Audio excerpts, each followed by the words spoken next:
how can people start improving in that area?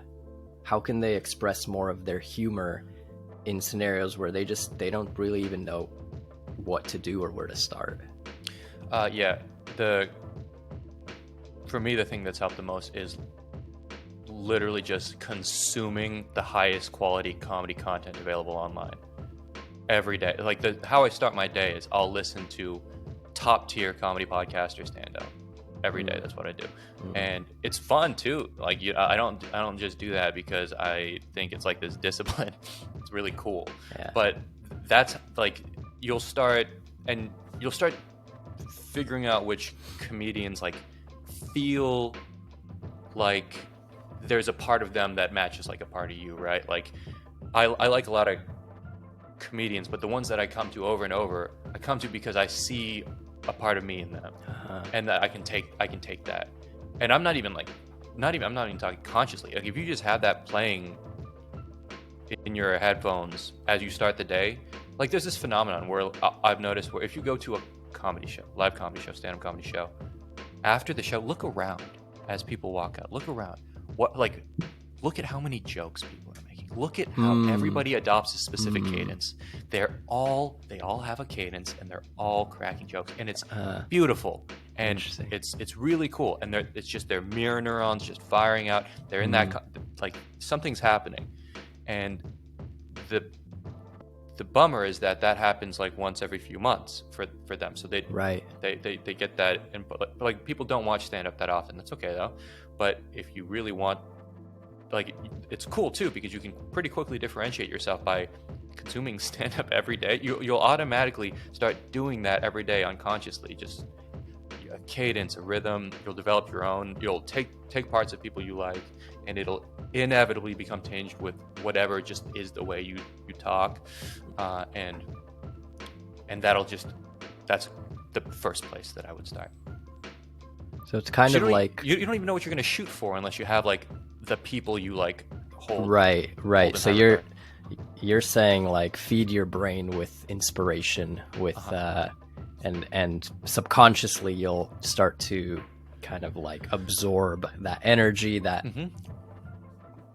then what? Then do it. Then do some form of it depends what your goals are, right? I think an improv class is a great place to start. I think if you want to get funnier and you really want to start at a level that would make you feel you want to build up wins. And I think that's why part of the reason why I would, even if I wanted to do comedy, I would start at something like Ultraspeaking, because if I'm funny in that context, I'm feeling wins already, because most people don't go in thinking like this is how I'm gonna be funny. So the context, again, there's no expectation for humor. Yeah, I think it's hard to test your humor out in scenarios where you've spent a lot of time with the people, where the people already know you well, because you kind of feel like, I'm gonna try on this new identity that you haven't seen before. But you've seen me for hundreds of reps where I'm not that person, so the fear is you're gonna judge me harshly because I'm trying to be something that you've never seen before. Yeah, totally. Yeah, that's why it's cool to join like a cohort or an improv class, or just go to an open mic. Yeah, I think that stuff's great. Yeah, because people don't have that context for who you are. So if we kind of follow this train of thought and are sort of creating a formula, so you want to become funnier. Step one, start absorbing content that makes you laugh, that seeds your brain. Eventually, it will start to infect and affect the way that you operate. Maybe step two is to join something that's outside of your regular interactions, so you have like a space to practice, whether it's through speaking or through improv or through open mic. Right. Yeah, I'll tack on a step zero that might be useful that I did as well, which is I wanted like a set of tools to be able to, when I'm listening and consuming this high quality comedy content, to understand why it's working. Like when you hear it, it's still helpful to hear it because you'll subconsciously be able to just internalize some of it and use it. But for me, it was way more useful to understand why a joke worked. And then when I heard a joke that worked particularly well, I would reverse engineer it in my brain or on paper to know exactly why it worked. Because then I would have this abstraction that I could then map onto things that I thought were funny. I would have this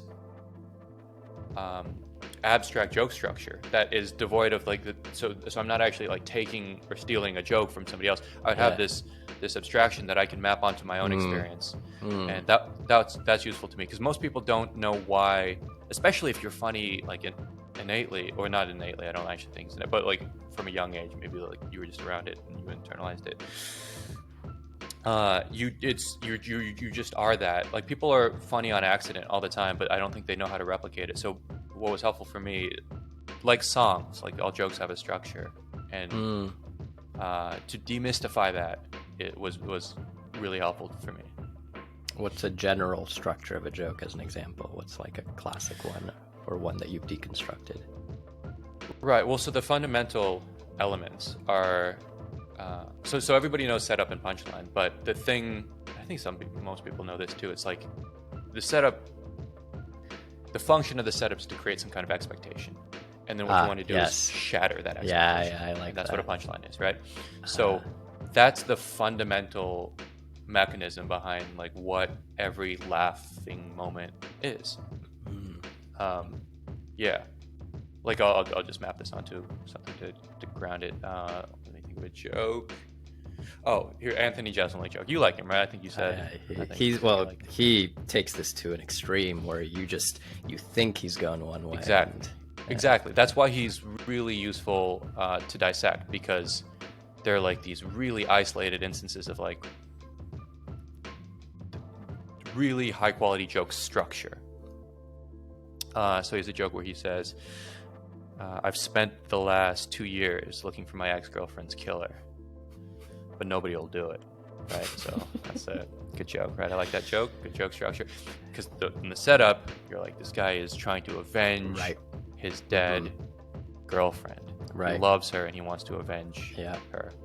And then you find out in the punchline, the whole thing is flipped. The whole narrative is 100% flipped. You're not even just learning something new and being surprised. You learn that your whole worldview is diametrically wrong. So he doesn't. Not only does he not love her, he wants to kill her, and she's not dead. She's actually alive. So you learn everything you thought you knew was completely wrong, opposite wrong. So you learn those new things at the end. Yeah, and that's part of the humor, is you're almost laughing at yourself and how quickly your mind assumed all these things that necessarily weren't forced by the sentence. There are other ways to interpret the sentence. Correct. Once you have context. Right.